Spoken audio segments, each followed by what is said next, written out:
Good morning, students. Welcome to math class. In our last class, we mentioned that we are going to talk about the use of a tree diagram. Now, when we say tree diagram, what really is a tree diagram? A tree diagram is similar to a tree. We know that a tree has several branches. Similarly, a tree diagram has several branches. Now, how is a tree diagram used? A tree diagram is used to solve problems in probability without using complicated formulas.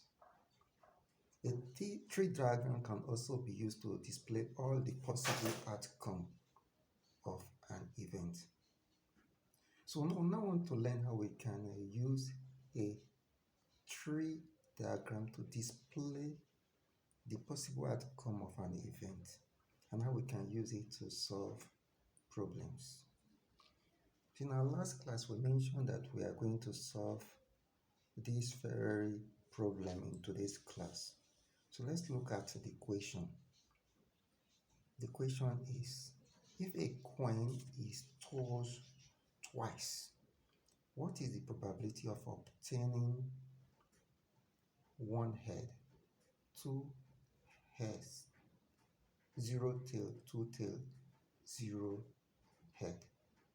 Now, how can we solve this problem by using a tree diagram? So the first thing we do is that since the event involves the use of a coin, so we must identify our starting point. So let's draw the tree. So let's say this is the starting point. We know that a tree has branches. And since we are dealing with a coin, so we call this start. So this is a coin. Now, usually we say that a coin has two faces, a head and a tail. So we draw a branch. This line represents a branch. So we'll draw the coin and we'll write head here. So this is a branch with a head. Then we draw a second branch with the tail. So the coin has two faces. So the first branch contains the head. The second branch here, it represents the tail. Now, if you look at our question again, if a coin is tossed twice. So since the coin is tossed twice, so it means that from the first branch that contains a head, we are going to generate two more branches. We are going to call them a head and a tail. So let's generate the branches. This one, we call it a head. We generate another one, we call it a tail. So we are generating two branches here, 1, 2, because the coin is tossed twice. So we generate our two branches from the head. Then we go to the tail here, we generate another two branches. We name it a head, then a tail. So these are the other two branches. So we are generating two branches from the head, this branch and this branch, another two branch from the tail, this and this, because the coin is tossed twice. Hope that is clear. Now, if you look at the tree diagram that we have drawn, starting with the first branch, this is a branch containing a head. This is another branch containing a head. So we have head, head. So that leads us to the production of a head and a head from these two branches. So look at it again. This is a branch, the very first branch, a head. This another branch, a tail. We take it like this, head and tail. So that gives us another outcome, head and tail. Then we'll go to this branch where you have the tail. We take it this way, tail and a head. So that generates another outcome, tail, a tail, and what? A head. Take it again, a tail, this time and a tail. That gives us another outcome, a tail and a tail. So we now want to count the possible number of outcomes we have obtained from these three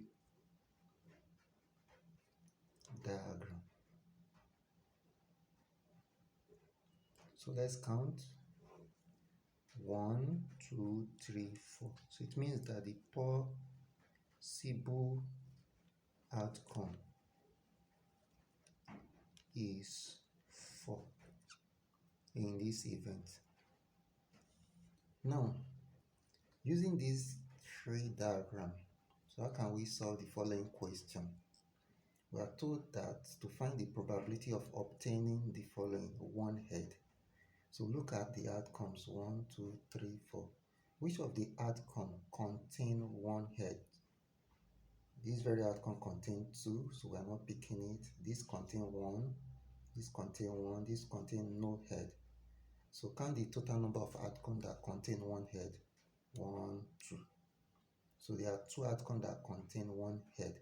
So in this case, our required outcome is 2, because 2 of the outcomes contain one head. Hope that is clear. So it means that from our formula, we said probability of obtaining one head is the required outcome over the possible outcome. So in this case, what is our required outcome? The required outcome is 2, because this outcome contains one head, this outcome contains also one head. So a total of 2 outcomes that contain one head. So required outcome is what? Is 2. Possible outcome is 1, 2, 3, 4 is what? 4. If we are to reduce it to the lowest term, 2 here, 1, 2 here, 2. We have 1 all over what? 2. So the probability of obtaining one head from this event is 1 over 2. Hope that is clear. Now let's look at the B part. What's the probability of obtaining 2 head? 2 head. So probability of 2 head, the required outcome over possible outcome. So what is the required outcome? Since we are dealing with 2 heads, let's look at the outcome. Which one contains 2 heads? This one has 2 heads. This one only 1 head, no head. So it's only one outcome that contains 2 heads. So the required outcome here is what? 1. Then the possible outcome remains 4. 1, 2, 3, 4 remain 4. So the probability of getting 2 heads is 1 over 4. And the next question, what is the probability of obtaining 0 tail? So we'll look at the outcome that contains 0 tail. This outcome contains tail, tail, tail. So the outcome of 0 tail is actually the outcome that contains no tail. So it's only this outcome that contains no tail, and it appears once. So the required outcome is 1. So we write that probability of a 0 tail is R over P, which is what? 1, which is the required outcome, over what? 4 possible outcome. So next is the probability of obtaining 2 tails. 2 tails. So let's look at our outcome again. Which one has 2 tails? Not this, not this, not it is this that has 2 tails. So it appears once, not so. So the required outcome is 1. So probability of obtaining 2 tails will now be required outcome over possible outcome. The required outcome is 1, because the 2 tails appear only once. Then the possible outcome is what? 4.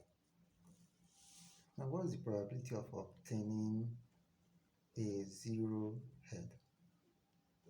a zero head. So look at our outcome again. A zero head means the outcome that contain no head. There's head here, head here, head here. This outcome contain no head. So it means that our required outcome is what? 1. Because this outcome which contain no head appear just once. So probability of a zero head is your required outcome of a possible outcome. Required outcome is 1. The possible outcome is what? 4. So this is how we can solve a problem involving tree diagram when the coin is tossed twice. So in our next class, we are going to talk about how we can draw a tree diagram of an event that involves a situation whereby a coin is tossed 4 times. Enjoy your day.